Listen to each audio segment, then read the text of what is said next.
¿Estamos en recesión ahora?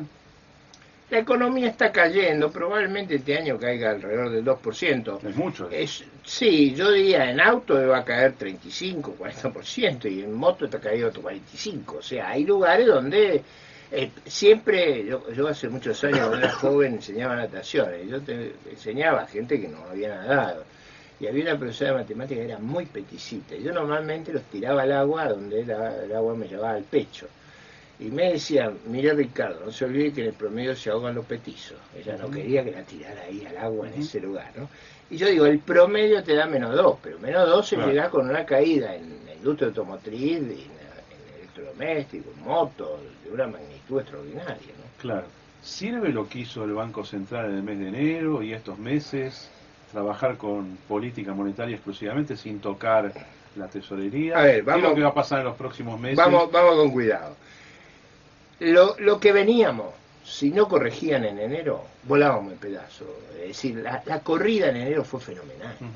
Porque perdimos 3.000 millones de reservas, pero además pisamos todos los pagos de importaciones, los forzamos a YPF y a Chevron a traer la plata adelantada, la forzamos a la cerealera a anticipar los cobros por exportaciones. O sea, la verdadera pérdida que hubo en enero fue monstruosa, no se podía aguantar. 8.000, ¿no? Exactamente. No había margen para seguir.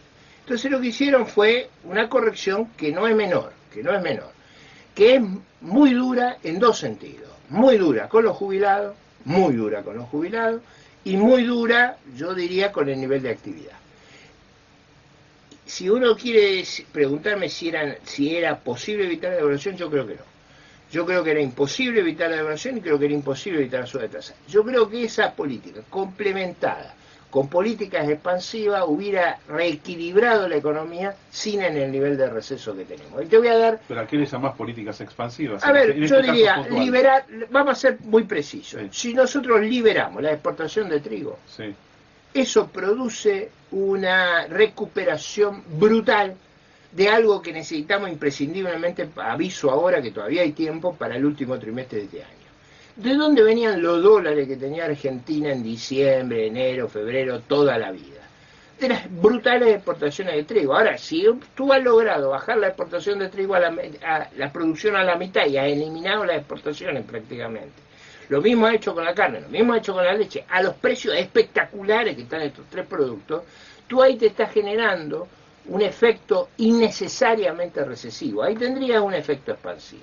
¿Cómo lo tendrías si en lugar de tener los dos tipos de cambio, un tipo de cambio en blanco y uno en negro, como tenéis los $200 ahorro, dólares tarjeta, tú tuvieras un sistema más simple, el comercial y un tipo de cambio financiero turístico? Ahí tendrías un fenómeno también de expansión enorme. ¿Cómo sería la expansión? Muy simple.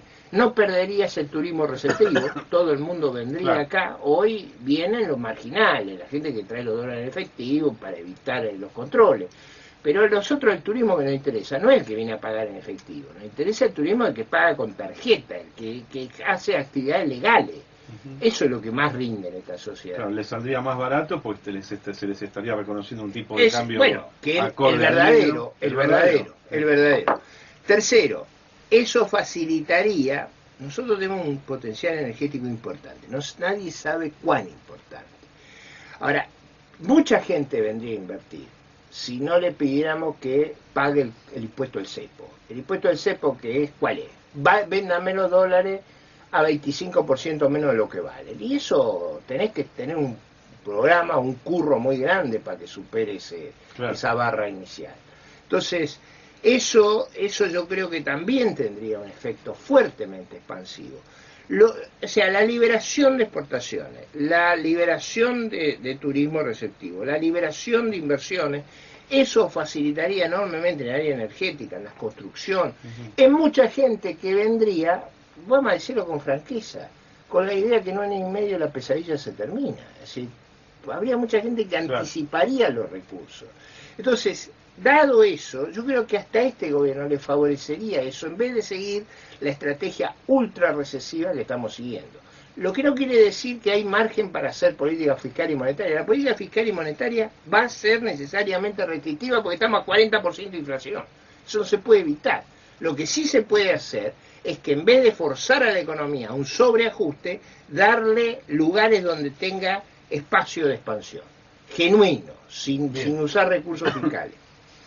Ricardo, quiere decir entonces que vos transitoriamente no unificarías el sistema cambiario en un solo mercado, sino que al menos como concesión harías tipo de cambio comercial y financiero. Carlos, ya sé que no es tu objetivo final, pero transitoriamente. En el marco de las circunstancias del gobierno que tenemos, de las violaciones a la legalidad, de un gobierno que trucha las estadísticas de precio, de producto, de comercio exterior, de indigencia, que el jefe de gabinete no puede contestar cuál es el nivel de pobreza. ¿Ustedes observaron eso? Cuando el senador Sanz le preguntaba y no podía contestar. Que yo ayer lo miraba en 678, que decía, se ha bajado el nivel de la discusión, pero no se ha bajado. Esa pregunta, no hay país de la Tierra que la salida del jefe de gabinete no quiero contestar. Dice, usemos otro índice, el índice de desarrollo humano. Yo creo que cae el gobierno en Chile, en Uruguay, en Brasil, con una contestación de esa naturaleza. Porque no puede decirle a la sociedad que está todo trampeado. Pero digo, en esas condiciones, con años de empresas confiscadas, con pago, con las cosas que acá han pasado, sería ingenuo pensar que se puede normalizar esto de la noche a la mañana. Entonces yo digo, dadas las circunstancias que tenemos, converjamos a un tipo de cambio único hacia el fin de este periodo o hacia el comienzo del próximo gobierno. En ese proceso, hacerlo como lo estamos haciendo es muy recesivo. Claro. Hacerlo como yo digo de hacerlo es muy expansivo. Es menos. Y además por las expectativas que vos decís, falta 1 año y medio, me banco sufrir con las inversiones 1 año y medio, pero después salgo para arriba con el país. Bueno, y tengo la posibilidad de que no me cobren de entrada el impuesto al cepo, que el impuesto al cepo, el cepo es muy decisivo. El cepo yo creo que fue en realidad una bendición escondida, porque si ellos hubieran hecho lo que hicieron en enero, claro, en el 2011, en noviembre del 2011, claro, todavía tenemos a claro, Cristina. Es decir, el error del cepo, el error del intervencionismo fue de tal grosería, de tal barbarie, que creo que los tumbó. Claro. Guillermo Moreno habrá sido el enterrador del kirchnerismo con sus errores. Ese error yo creo que fue brutal porque generó, en mi opinión, una inviabilidad económica en el régimen. Siempre, por ejemplo, tú me preguntabas por Venezuela. Venezuela es el caso más absurdo de la historia de la humanidad.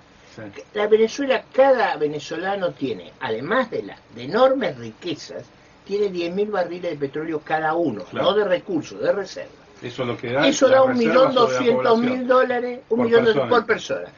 Vivir peor que los países pobres africanos, siendo multimillonarios, es una hazaña que solo estos tipos pueden lograr.